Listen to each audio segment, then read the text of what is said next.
Richard Diamond, Private Detective, starring Dick Powell.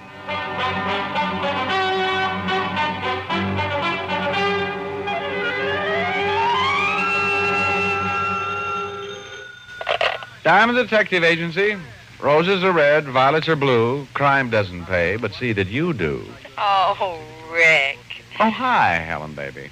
Rick, have you ever thought of writing holiday greeting cards? No. But then you might just have a thought there. Christmas isn't far away. I think you'd better aim toward April Fool's Day. Oh, sweet. Helen, did you call just to insult my creative genius, or do I get an invitation to dinner? Well, the genius I didn't even recognize. The dinner, well, maybe. Here I am, a poor, starving detective, and you confront me with maybe. Oh, well, a girl can't be too careful about who she invites into her house these days. Do you have references? From the best crooks in town? Oh, well, I suppose it's all right. Come around to the back door, and I'll have Francis fix you a sandwich. Oh, now don't go to all that bother, Helen. I'll just stop off at the mission. Oh, you fool. Are you busy? Haven't had a case since... Well... What is it? I'm not sure, but I think a flying saucer landed outside and its occupant just walked in. Rick, what are you talking about? Who came in? Well, it looks like an Otis love loon, but it's awake. Oh, Diamond. Got a vocabulary like Otis, too. Look, Shamus, hurry up, will you? I got business with you. Helen, I have no choice but to hang up. This man speaks with such authority. Oh, Rick. If Otis is there, go easy on him. You'll tease that poor boy out of his mind. Helen, he... Oh, no, it's too obvious. I won't say it. I'll see you at dinner. Bye. Well, Sergeant Otis Loveloon. What brings you up here? Want me to sign your report card? The lieutenant sent me up, wise guy. Oh? Now, let's see where they put that paper. Paper? Oh, here. Mr. Richard Diamond, we of the 5th Precinct, having missed your sparkling personality, do hereby invite you to a tea to be held this palm. This what? This palm. That's what it says. Let me see that paper. Otis, that's P.M. Well, don't that spell... No. So what is all this, a tea at the 5th Precinct? Sure, it's my idea. The lieutenant says we got to be more formal from now on, and he wants to see you. So this is your idea of being formal? That's right. Trouble with you, Diamond, is you got no culture. Well, I'm hurt, Otis.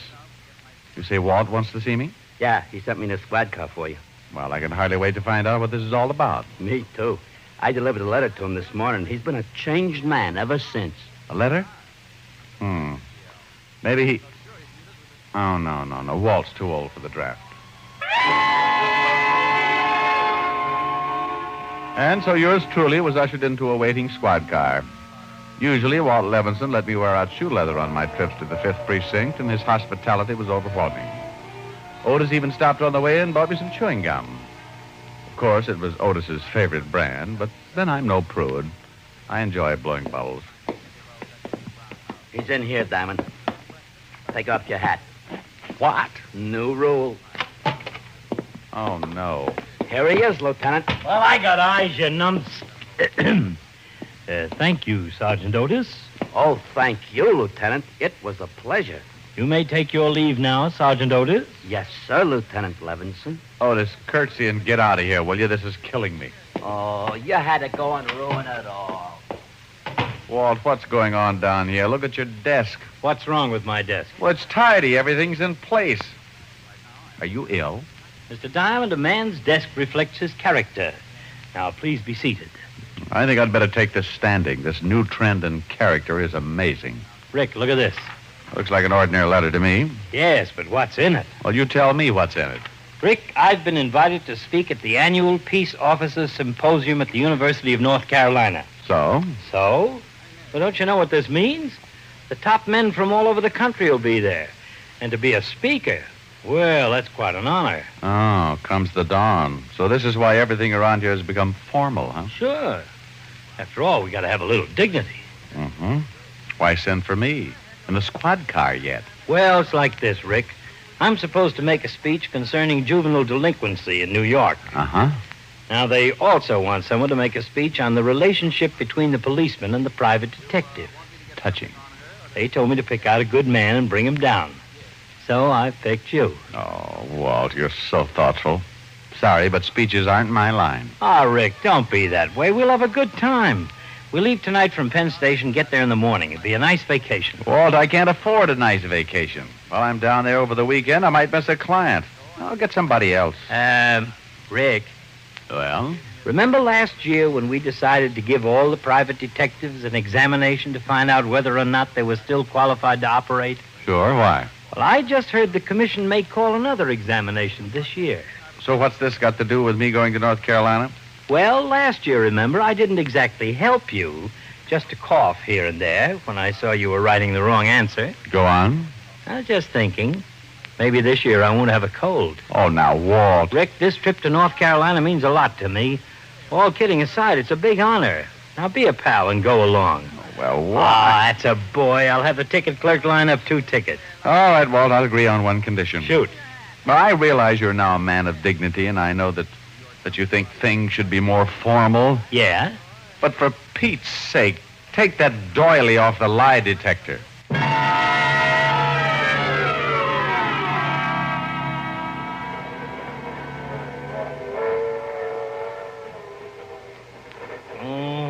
That's a nice, healthy groan.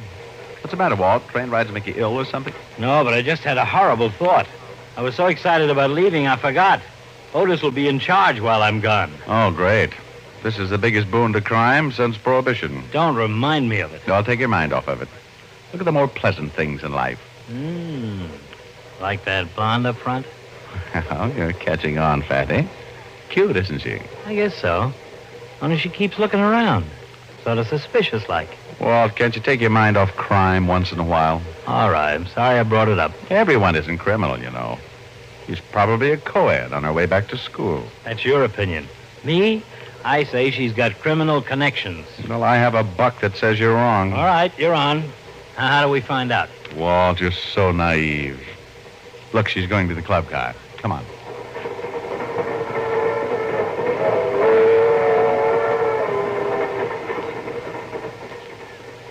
Now, where'd she go? Well, there she is at the end of the car. Come on. Hey, Rick, maybe we shouldn't. She might have a boyfriend around somewhere. Oh, it's all right, Walt. I have you to protect me. Pardon me, Miss... Yes? I'm Richard Diamond, and this is Walt Levinson. Walt says he'd like very much to meet you, but he's the shy type and asked me to Miles Standish for him. Diamond. Well, you Americans, you are certainly direct in making the acquaintance of young women. But I cannot remember anyone who has done it in so few words. Well, we're really harmless, and we would like to buy you a drink. Why, I think that would be very nice. Good, let's order before Diamond proposes for me. Oh, the waiter seems to be busy at the other end of the car. Well, I'll go down there and get the drinks. Excuse me. Are you traveling far, Miss... Crona? Isabel Crona. I'm on my way to North Carolina. Oh, well, how nice. So are we. Do you live in New York? No, I'm from Switzerland. Oh, then you're a long way from home. Yes, but I love traveling in your country. Everything is so beautiful. This is my first trip, but I hope to return. Pleasure trip or business? Oh, a little of both. I'm representing my country's police department at the North Carolina Symposium. Oh, perhaps I should explain that. You see, they are holding a convention... Never mind. We know. That's where we're headed for, too. Well, such a coincidence. You're a police officer? Yes, that's right. Walt's a lieutenant, and I'm in business for myself. Well, here we are. Hope Scotch is all right. Fine. Thank you. Here, Diamond. Pardon my thumb. Scotch and fingerprint ink. What a combination. Mr. Diamond tells me that you are a policeman, Mr. Levinson. Yes, but don't let that frighten you. It's a tough life, but off duty we're just like everyone else. Why, I remember... Walt, before you start telling her all about crime, let me tell you something. She happens to be a policewoman. What? Well, I'll be. You certainly will. A flatfoot in high heels. Well, sometimes it is advantageous, Lieutenant. If I were easily recognized as a policewoman, well, my usefulness would be at an end. Well, I wouldn't exactly say that. Let's have another. By the time our train reached Raleigh, North Carolina, we were old friends. From Raleigh, we took a bus to Chapel Hill, where the university was located. As we got off the bus, a short, red-faced man came up to greet us. Hello there. Hello, my name is Kevin, Christopher Kevin. I take it you folks are here for the Peace Officers Symposium. That's right. I'm Levinson from New York. This is Miss Isabel Crona, and this is Richard Diamond. Yeah, I'm very glad to. How are you? How do you do? I am the chairman of the Institute. We're taking a group picture on the front steps, and I think you're about the last to arrive. We can get started with the picture now. Ah, this is a police convention, all right. Here 2 minutes, and lawyer Phil Potts wants to mug you.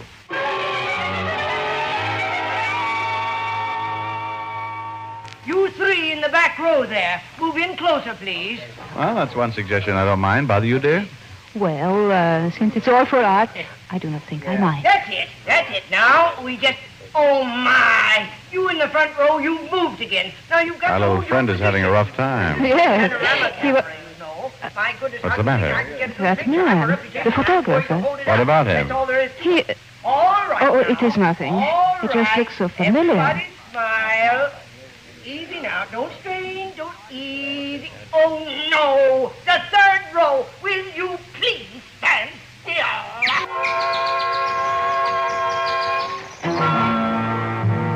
The little photographer pulled out a few hairs from his head and patiently rearranged his subjects. Half an hour later, he had succeeded in snapping enough pictures, and the group disbanded. Miss Kroner promised to have dinner with us that evening. So a couple of hours later, Walt and I were walking down the hall to her room. Playing like gentlemen, we knocked on a door that was half ajar. No answer. Still the gentlemen, we knocked again. This was getting monotonous, so we quit being gentlemen. We shouldn't walk right in, Rick. Oh, come on. Maybe she forgot. After all... Uh-oh. What? She didn't forget, Walt. Look. Good Lord. Better get on the phone and call the local peace officer. We have no jurisdiction here. Not even for murder.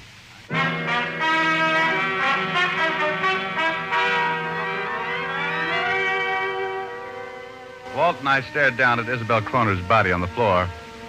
What had once been a pretty head was now crushed and wasn't a very pleasant sight.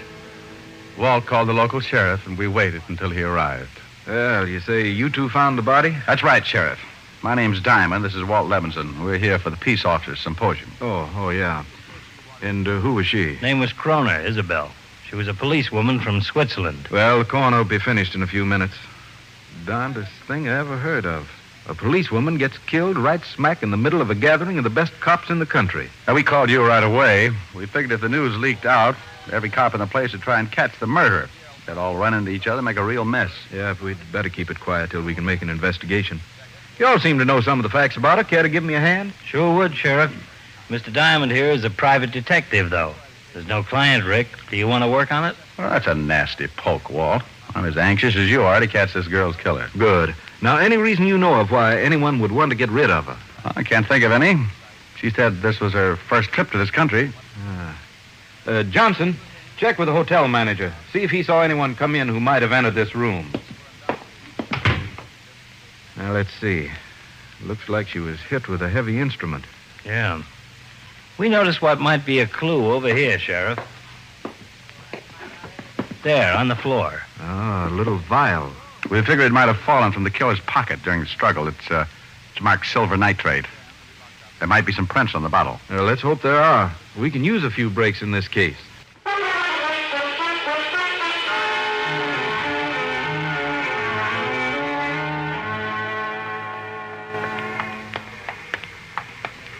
What do you think about Simmons? Oh, he seems like a competent sheriff. He wants us over at his office after we have dinner. Yeah, he's sending the vial on to the lab in Raleigh. I hope they turn up something. What beats me is why was Isabel Crona killed? Who did she know here? Walt, What's the matter, Rick?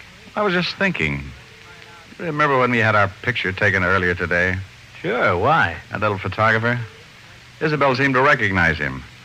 She shrugged it off when I asked her about it, but she had a strange look on her face. Yeah, you might have something there. At least there's one person who might have known her. Let's look him up and ask him a few questions. Oh, no. On second thought, I don't think we'd better. If he did kill her and we asked questions, he might leave town. Let's just keep an eye on him till the lab has a chance to go over that vial. Right. Here's a drugstore. We can look up his address. Luckily, we found that the fair city of Chapel Hill had only one photographer. the little man who had snapped our picture that morning. His name was William Avery, and we jotted down his address. 10 minutes later, we were waiting outside his studio. Can you see him through that window, Rick? Yeah, he's putting on his hat. Move back into that doorway. He's coming out.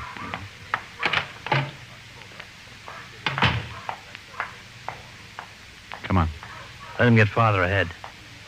That's good. Let's go.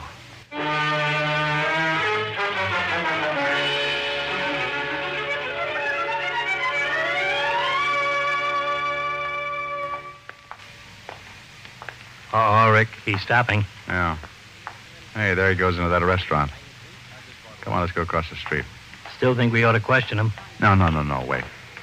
If he thinks no one suspects him, he may let his guard down. Let's just wait here. We can watch him through the window. The waitress is taking his order. Good. Well, I'm going to take a chance. If he's ordering dinner, he'll be in there for a little while. I'm going back to his studio and look around. Hey, now, Rick, you can't just break in there. We have no jurisdiction down here. And someone had no jurisdiction to kill Isabel Kroner. I'm sorry, Walt. There might be something in that studio to pin this on Avery. Okay, you win. But I'll go back and look around. I was breaking in houses while you were still breaking in rattles. Okay, Grandpa. Don't let anyone hear your bones creak.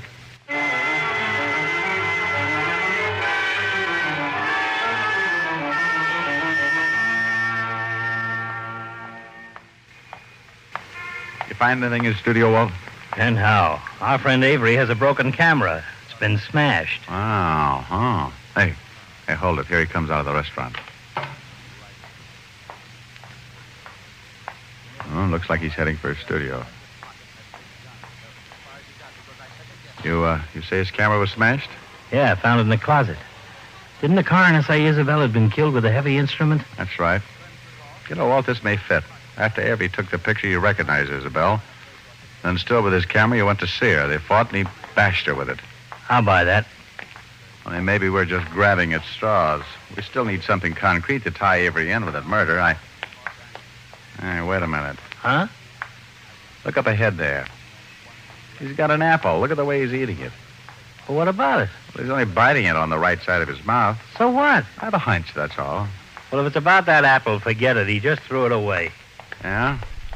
Well, what's all this about, anyway? Let him go on, Walt. We'll know where to find him. And besides, I want this apple. Holy cow, what are you doing in the gutter? If you're that hungry, I'll buy you a whole apple. No, thanks. Come here, Walt. Look at this apple. Hmm? The teeth marks show it's only been chewed on one side of the mouth. Now, maybe that's just habit. I don't know. Or maybe Avery has bad teeth. So no matter what it is, how does it help us? I think it may help a lot. Let's get back to the sheriff.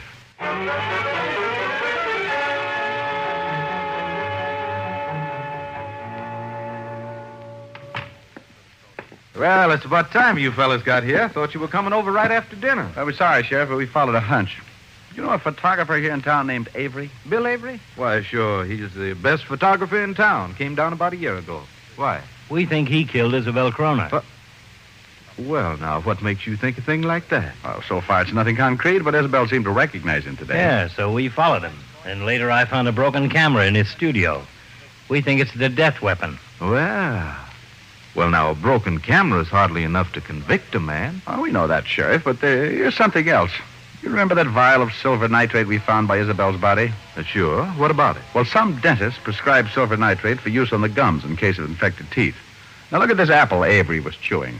The teeth marks show it's been eaten only with the right half of the jaw. So? So that could indicate Avery has had bad teeth and may have been using silver nitrate on his gums. Now, that's downright clever. Of course, it still don't prove nothing. Well, it might, though. Send this apple on to the lab. If they find traces of silver nitrate on it, it will at least indicate Avery was in Isabel's room. Yeah, and I've been thinking. It might just be a wild guess, but if the girl recognized Avery, he probably recognized her. He might be a big European criminal.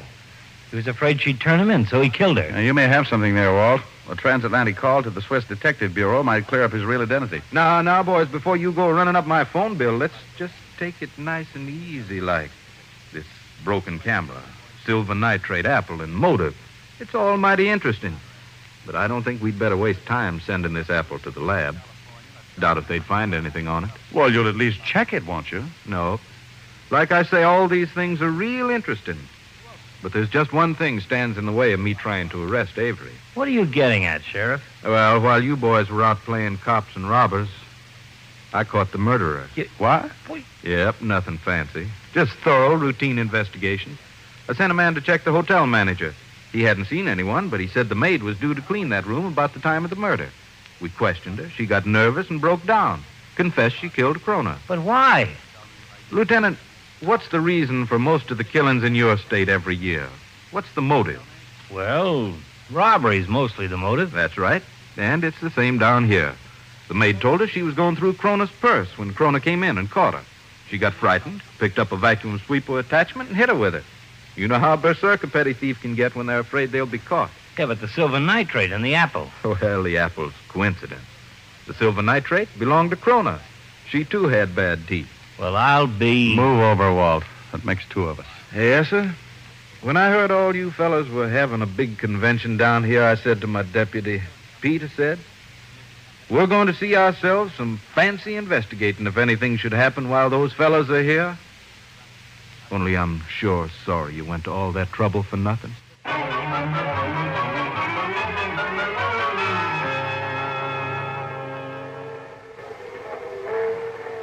Rick, don't speak to me. I'm still brooding. Well, at least we got through the speeches. Yeah. Would have been a swell trip if it wasn't for that hunch of yours. Oh, now that's it. Blame it all on me. Apples and silver nitrate. And what about you? Broken camera and that motive. Big European criminal. All right, all right. Sort of funny, though. That poor little photographer. Yeah. We were all set to send him to the chair. Walt. Huh? Maybe we shouldn't say anything about this when we get back.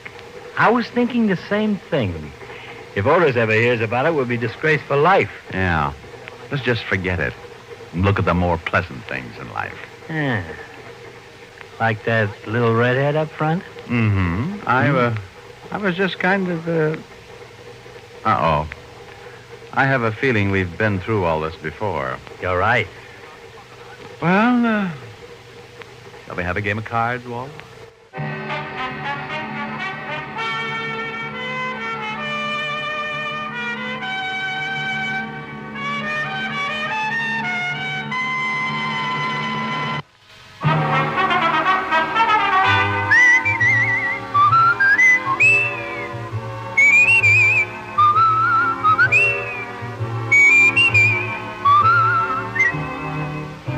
Richard Diamond, Private Detective, stars Dick Powell in the title role and was written by Blake Edwards with music composed and conducted by Frank Worth. This is Bill Foreman speaking. Richard Diamond, Private Detective is transcribed in Hollywood by Jaime Del Valle.